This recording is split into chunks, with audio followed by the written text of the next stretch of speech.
Cubaan 1,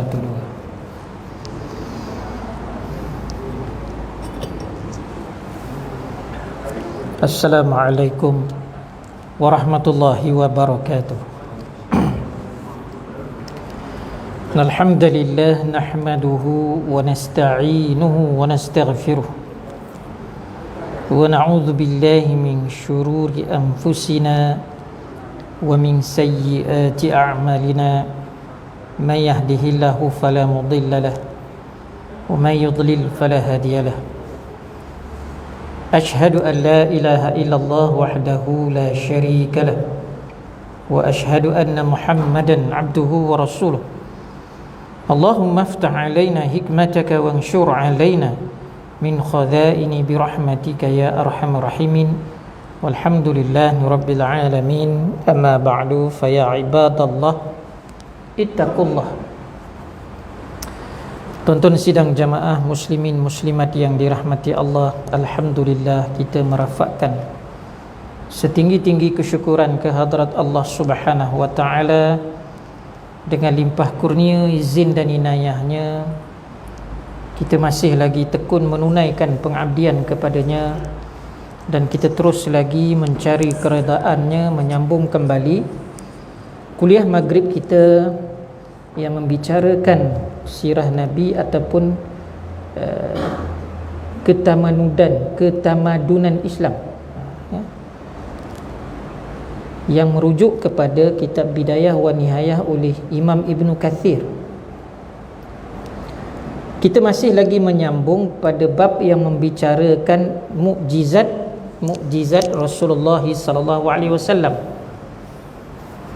Maknanya mukjizat yang menjadi dalail an-nubuwah, kenabian baginda sallallahu alaihi wasallam. Sebab ada dalam kalangan mereka yang kufur kepada Nabi ni, tak percaya tentang keistimewaan ini, mukjizat ni. Sebab perkara mukjizat ini banyaknya yang tak boleh diterima oleh akal. Tapi ini baginda Rasulullah, yang dipilih oleh Allah Subhanahu wa taala. Sebab itu kita kena hayatinya dengan keimanan dalam hati ni. Kita tak boleh terima sekadar percaya dengan akal. Sebab ada kalanya akal berfikir, tak boleh terima lah, macam mana pula air yang kering kontang tak ada dalam satu-satu tempat, tiba-tiba bila Nabi sentuh, Nabi berdoa, tahu penuh takungan air. Jadi kita ikuti apa yang diriwayatkan oleh para sahabat dalam kitab yang ditulis oleh Imam Ibn Kathir ini.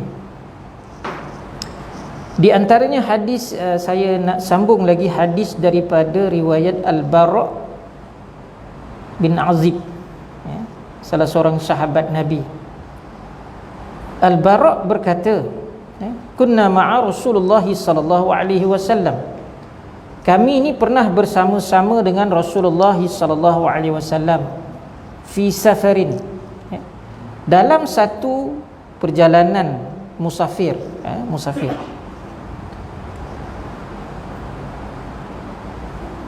Semasa berada di pertengahan jalan, kami telah menemui sebuah perigi yang hampir kering airnya.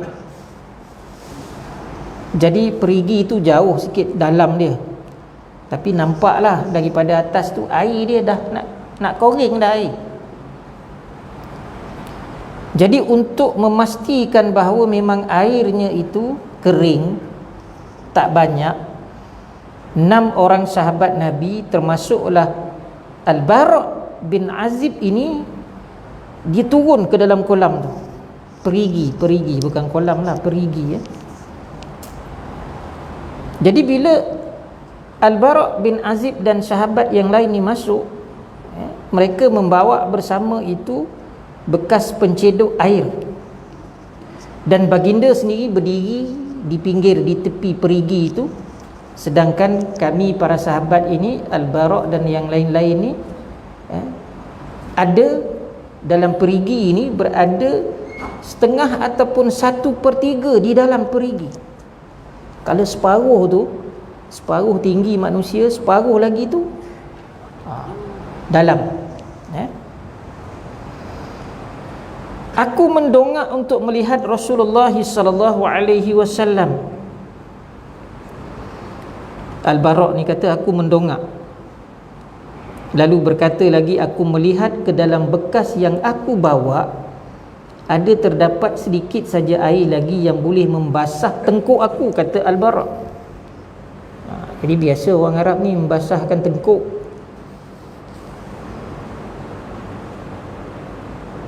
Adakah terdapat sedikit air itu? Aku tidak melihat apa-apa pun walau hanya ada setitik, tidak melihat apa-apa pun walau setitik air. Jadi memang kira tak ada lah air. Kalau setitik pun kira tak ada lah, ya? Kalau dapat cedok dengan tapak tangan pun kira tak ada lah tu. Kita kalau air ni masih ada dalam takungan bokeh, tapi kalau air tak keluar paip, kita dah khabar tak ada air. Lalu Al-Bara' pun terus memberikan pencedok air ini kepada baginda. Sejurus baginda mengangkat pencedok itu, baginda memasukkan tangan baginda ke dalamnya, sambil baginda pun bersabda,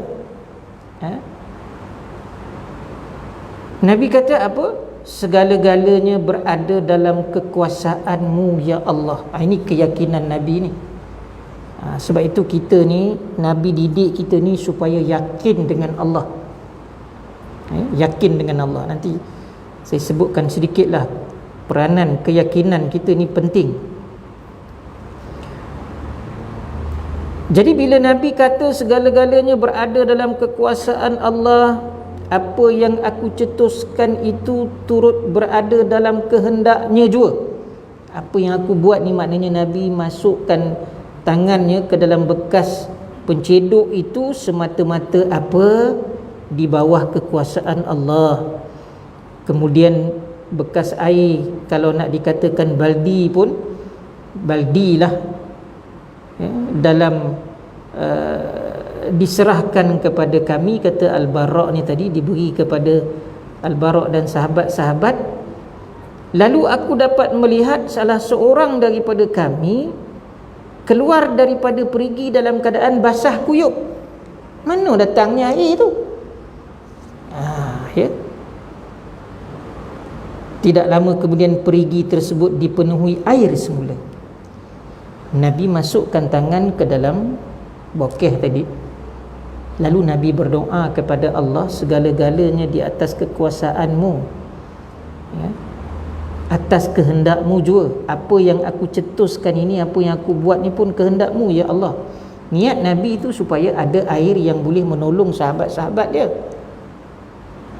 Botol-botol seorang tu bila dia naik balik dalam keadaan pakaiannya basah, sudah tentulah takungan air sudah ada dalam perigi itu. Datang daripada mana? Datang daripada pencedok air ataupun baldi ataupun bokeh yang Nabi bagi balik kepada sahabat tu, lalu dicurahkan tadi. Terus, ya, air itu bertambah. Ini mukjizat. Akal memanglah tak boleh terima. Sebab itu kita kena yakin dengan hati kita.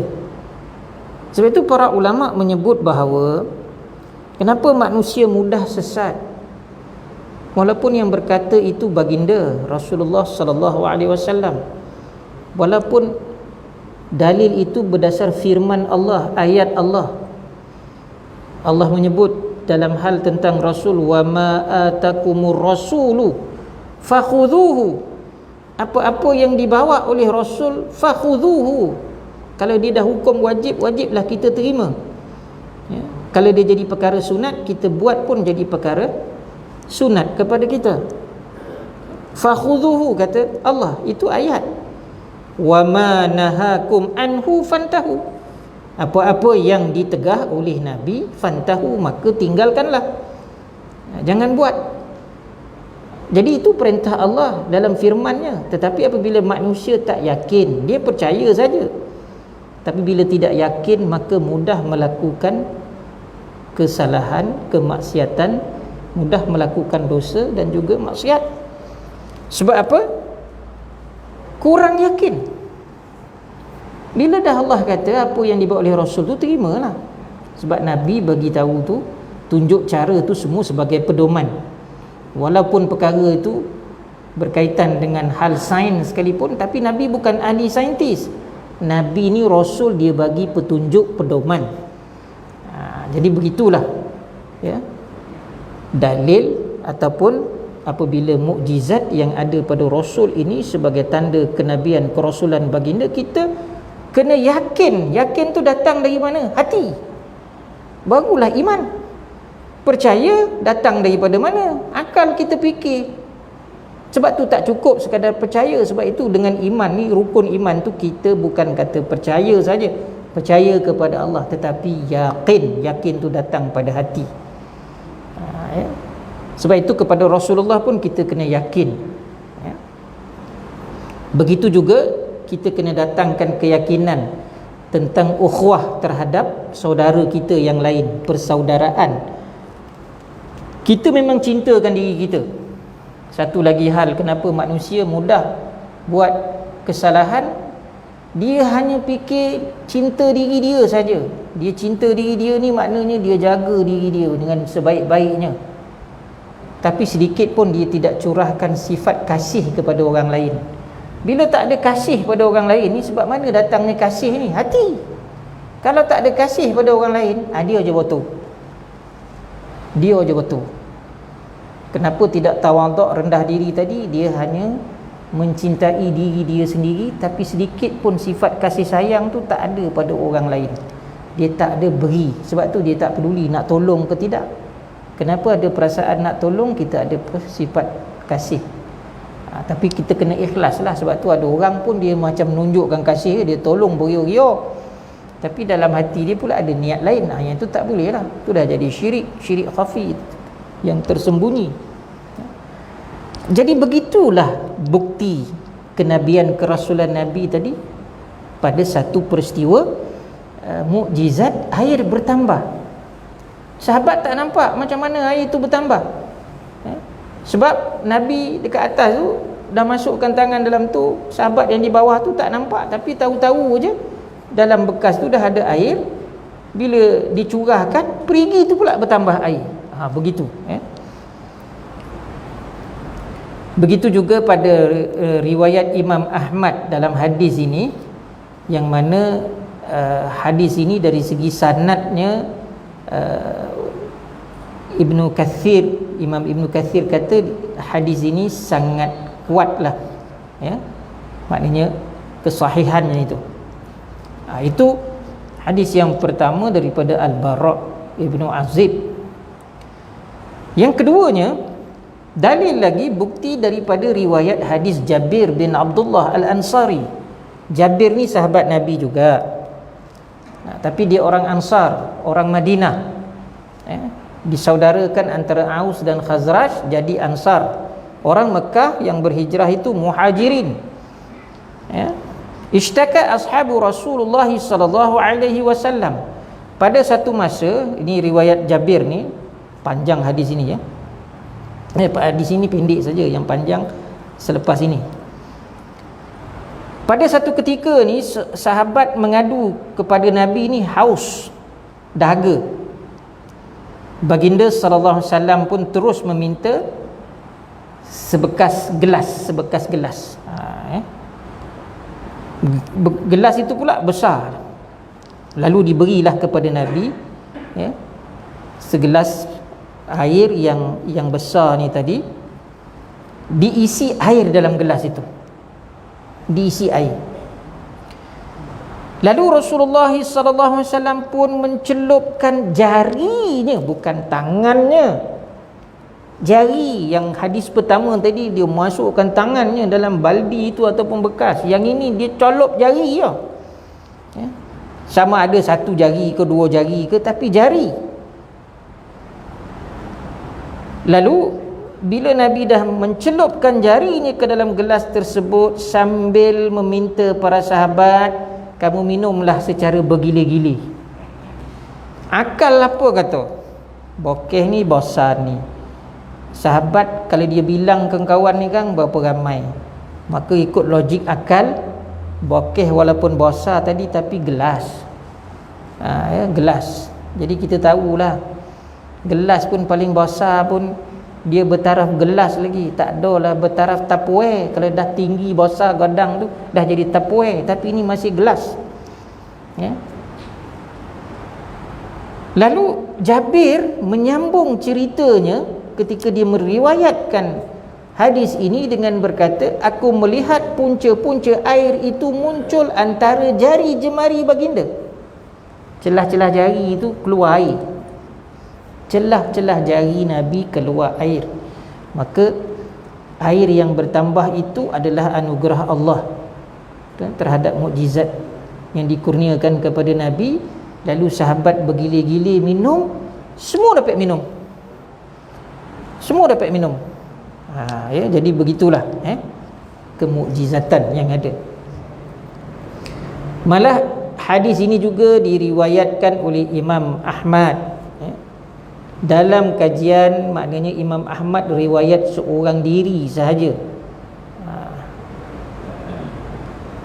Tetapi ada lagi peristiwa-peristiwa lain yang menyokong.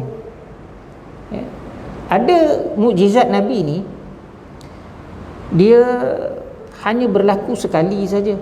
Isra' dan Mi'raj sekali saja, tak ada dua kali dah. Tapi kita menyambutnya memang tiap-tiap tahun. Kalau nak kira, kita dah masuk Syakban dah, tapi masih meriah barangkali. Ini sebab PKP saja. Kalau tak PKP ni, meriah sambutan Isra' Mi'raj ni, kan? Banyak kambing tumbang. Tu biasa lumrah lah, kan? Ni 9 ni, kata kan. Tapi sebab dah PKP ni, maka majlis-majlis ini agak dikawal lah, ya? Sebab kita nak ikut SOP tu, ya. Tapi hari ni pengumuman Negeri Sembilan PKPP, PKPP, pemulihan, adalah penambahbaikan. Tapi rantih negari tak boleh, ya, kan? Saya nak hantar anak saya balik ke MSU di Shah Alam, boy, bersoal jawab dekat balai tu, nak sign, ya? Maknanya ketat, ya, ketat.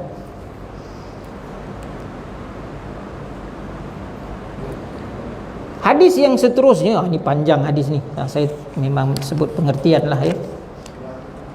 Sarana ma'a Rasulullah sallallahu alaihi wasallam hatta nazalna wadiyan afihu, ya. Memang panjang lah ini, 2 muka surat, 1 muka surat penuh. Itu pun tulisan kecil. Kalau tulisan besar ni 2 muka surat hadis. Tapi ramai yang menghafaz hadis, ya. Hadis ini diriwayatkan oleh Jabir bin Abdullah. Apa kata Jabir? Pada satu ketika, satu masa, kami para sahabat ni bermusafir bersama dengan baginda Rasulullah sallallahu alaihi wasallam, sehinggalah kami singgah beristirahat di tempat yang bernama apa? Wadi Afih. Wadi ni tempat yang ada air, ada pokok kurma, ada kawasan kolam air, itu wadi, di tengah padang pasir.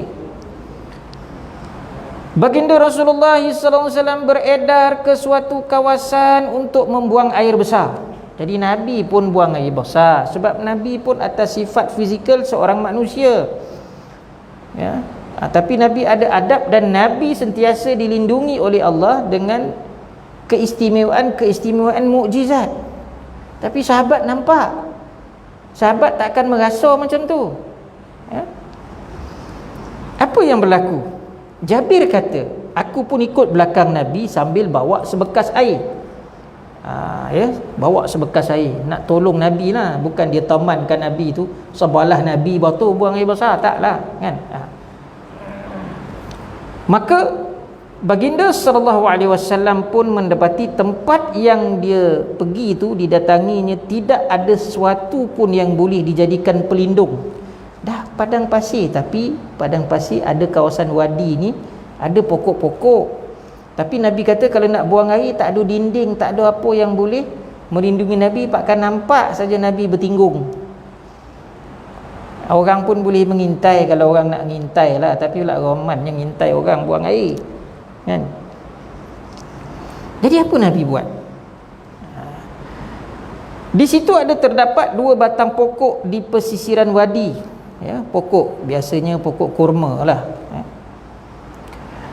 Baginda sallallahu alaihi wasallam terus berjalan ke arah salah satu daripada pokok itu sambil mematahkan sebatang dahan.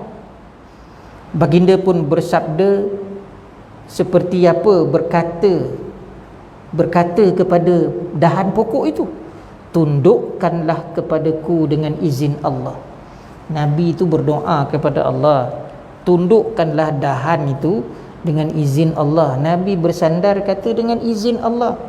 Ini bukan ilmu sihir, bukan ilmu nujum 4 belalang ni. Nabi mohon kepada Allah. Maka tidak semena-mena pokok tersebut pun tunduk dan patuh kepada arahan baginda, seumpama seekor binatang tunggangan yang sentiasa patuh kepada tuannya. Tunduk pokok tu. Maka akal kita kata apa? Tak masuk akal lah. Ada ke pula pokok nak tunduk pula? Kita tak pernah jumpa itu, kita memang tak jumpa. Tapi akhirnya pokok ini, ya, akur kepada perintah Allah, izin Allah, tunduk kawan tu. Tapi Nabi ambil dulu dahan dia. Kemudian baginda mendapatkan pokok yang kedua pula, ada pokok sebelah lagi. Hal yang sama dilakukan oleh baginda, yang mana akhirnya pokok yang kedua tersebut turut tunduk. Kata Jabir, maka dengan tunduknya kedua-dua batang pokok tadi, baginda sallallahu alaihi wasallam berada di tengah-tengahnya. Lepas itu apa Nabi buat lagi? Nabi pun bersabda, berkumpullah dengan izin Allah. Maka pokok tersebut pun berkumpul, dia rapat seperti menjadi satu. Jadi akhirnya rapat pokok tu dah jadi dinding. Pokok tu dah lah tunduk, bila tunduk maknanya dah jadi dinding, lepas tu rapat pula lagi. Maka Jabir pun berkata lagi bahawa beliau berdiri jauh daripada baginda sallallahu alaihi wasallam sambil dirinya berkata-kata terhadap peristiwa yang dilihatnya tadi. Ya, setelah Rasulullah sallallahu alaihi wasallam selesai menunaikan hajatnya, beliau pun terus pergi jumpa dengan baginda, dengan Nabi. Sewaktu beliau bersama-sama dengan baginda sallallahu alaihi wasallam, pokok-pokok yang tunduk tadi tegak semula dengan izin Allah. Ini mukjizat. Kita tak boleh sekadar percaya dengan akal, tak cukup, tapi mesti yakin dalam hati. Itulah iman. Kalau kita tak yakin tadi, maka lemah kita punya keimanan dan kita bimbang dalam hal-hal mukjizat. Kita sudah banyak tak percaya. Bila tak percaya mukjizat Nabi, dia akan merosakkan iman. Sebab itu perkara gaib. Dalam surah Al-Baqarah yang kita jadikan sebagai zikir tahlil, Alif Lam Mim Zalikal Kitabu La Raiba Fi Hudal Lil Muttaqin. Zalikal Kitabu La Raiba Fi, tidak ada keraguan tu. Alif Lam Mim, inilah Al-Quran, inilah kitab-kitab. Dalam Al-Quran sebut Al-Kitab tu kitab Al-Quran. Al-Quran pun dia disebut Al-Kitab. Furqan pun Al-Quran, ya. Tapi dalam terjemahan kitab Injil ni, Al-Kitab, pada terjemahan dia kata Al-Kitab itu Injil. Ini yang tengah polemik sekarang ni. Kalimah Allah dia timbul balik selepas kalau nak cerita memang panjang lebar. Medan ni tak cukup, tak sesuai. Kalau nak buat forum, kena jemput orang yang pakar undang-undang, kena jemput orang yang pakar ilmuan Islam, ilmu usuluddin dia, ilmu syariah dia handal. Lepas tu kena bawa orang yang pandai bahasa, ahli falsafah bahasa. Tiga aspek ni boleh kupas benda tu. Ya, tuan-tuan pun boleh akses bahan. Kali pertama dulu meletup tahun 2008 ke 2009, bila permohonan supaya dia ke Mahkamah Tinggi ini supaya kalimah Allah ni orang Kristian boleh pakai. Sebenarnya sudah ada satu keputusan lama, iaitu keputusan kabinet tahun 86. Tahun 86 siapa Perdana Menteri? Dr. Mahathir kan. Masa tu ada keputusan kabinet, menteri-menteri mesyuarat, salah satunya memutuskan apa? Kalimah Allah, kalimah solat, kalimah malaikat, kalimah apa lagi, ada 4-5 kalimah, hendaklah sebagai satu eksklusif kepada orang Islam saja.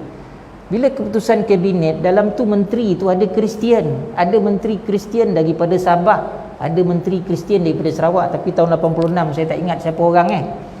Jadi bila dia dah bincang tu keputusan maknanya bersama, keputusan bersetujuan. Pada saya, hormatlah keputusan kabinet tu, hormatlah sahaja, walaupun bukanlah satu keputusan orang kata macam Al-Quran. Itu pandangan saya.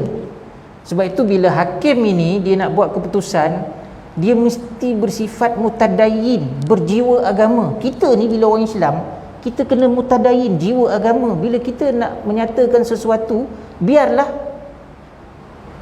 pentingkan Islam tu, tetapi bukan menzalimi orang lain. Jadi hakim tu pada saya sepatutnya bila dia nak memutuskan, jangan cepat kata tidak berperlembagaan. Habis keputusan kabinet tu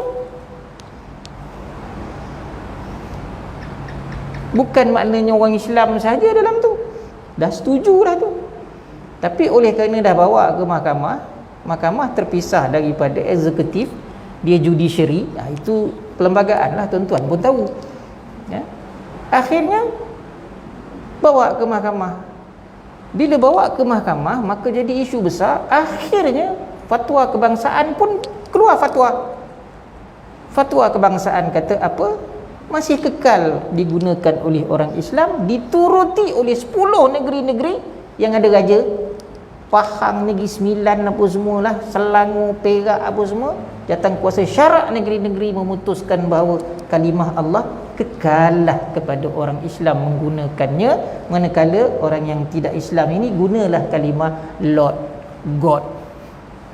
Harmoni dah ada keputusan fatwa. Jangan cepat seorang hakim yang beragama Islam ini menyatakan tidak berperlembagaan. Dia dah terpisah perkara hal agama, hormatlah fatwa tu. Itu saja sebenarnya. Tapi oleh kerana dah jadi satu keputusan baru, hakim menyatakan boleh digunakan, maka kita kena tengoklah pula wakil negeri Malaysia. Kena barulah tengok realiti Malaysia. Kalau perbahasan ilmiah, memanglah kalimah Allah ni tak boleh diterjemahkan apa-apa. Kalau kita pergi Jepun, jumpa orang Jepun yang beragama Islam, Muhammad Takayuki nama dia, dia akan kata Allah, dia tak akan sebut dalam bahasa Jepun. Dia cakap Jepun, arigato, arigato, Allah dia kata. Sebab tak boleh terjemah dah Allah tu apa.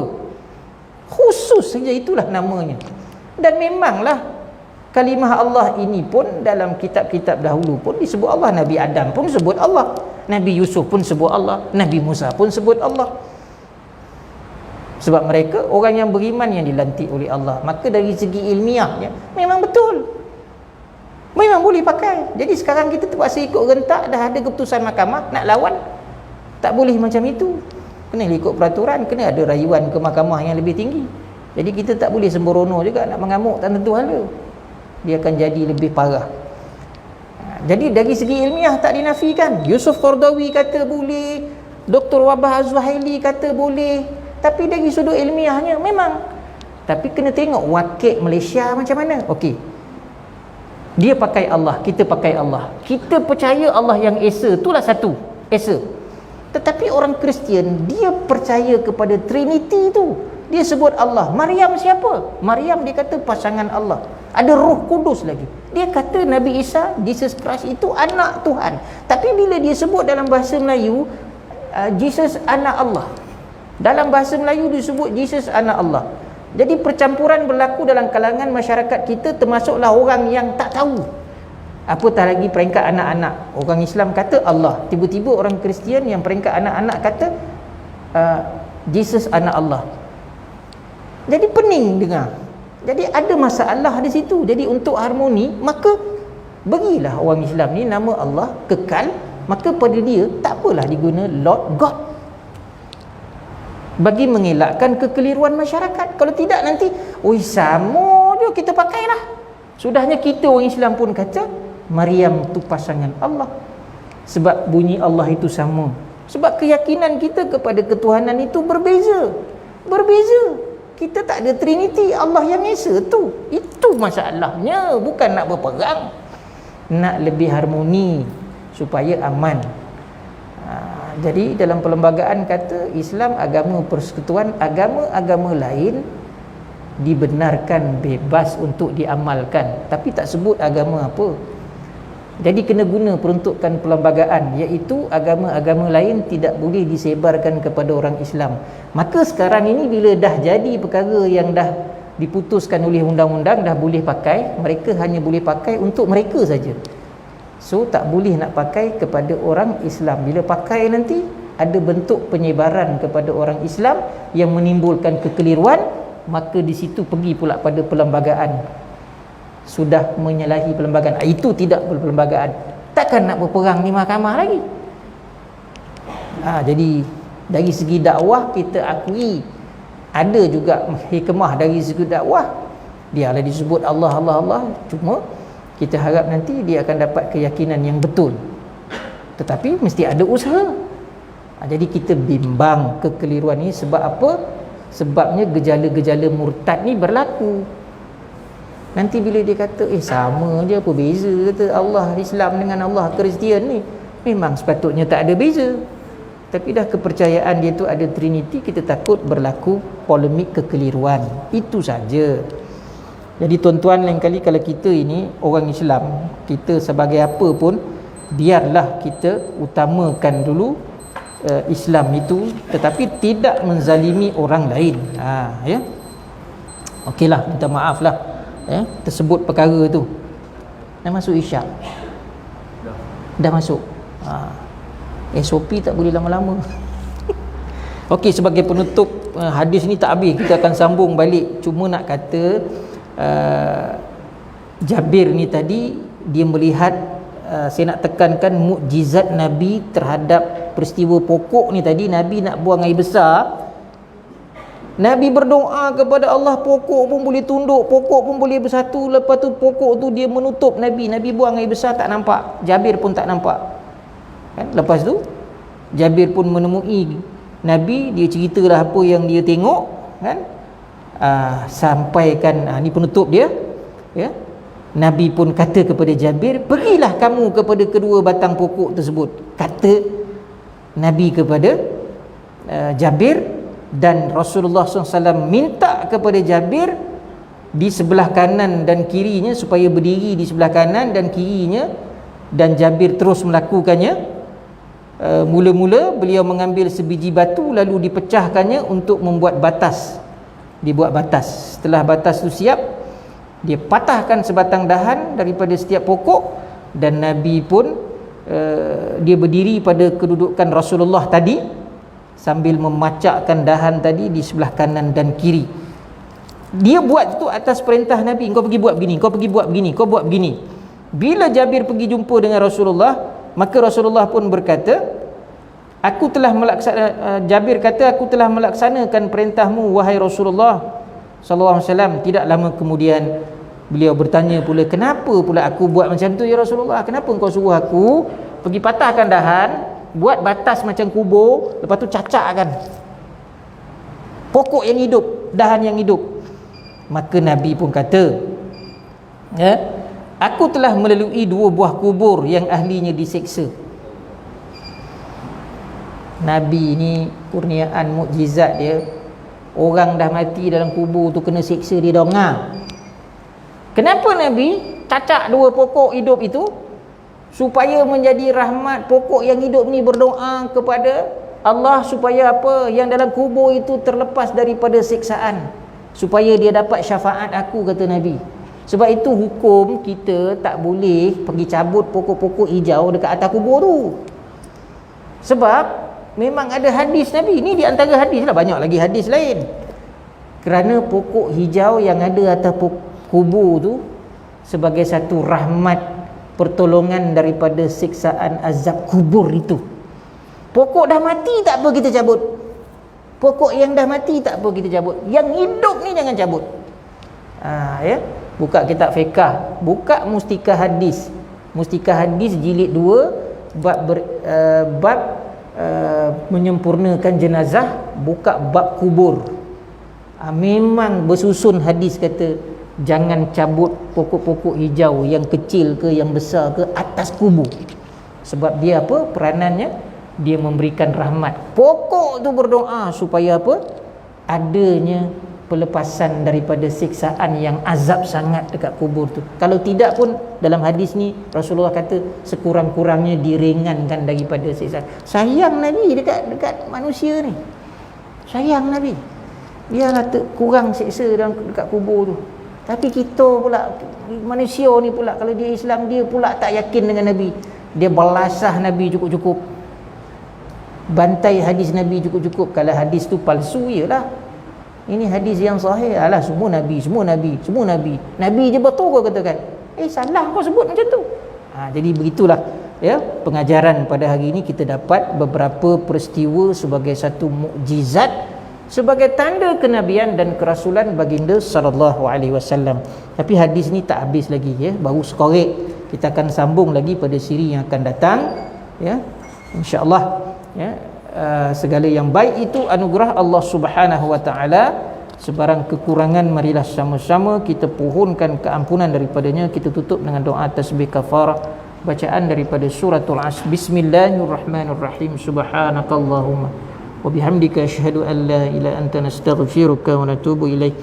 Bismillahirrahmanirrahim. Wal 'asri innal insana lafi khusr illa alladhina amanu wa 'amilus solihat wa tawassaw bil haqqi wa tawassaw bis sabr. Sekian saja.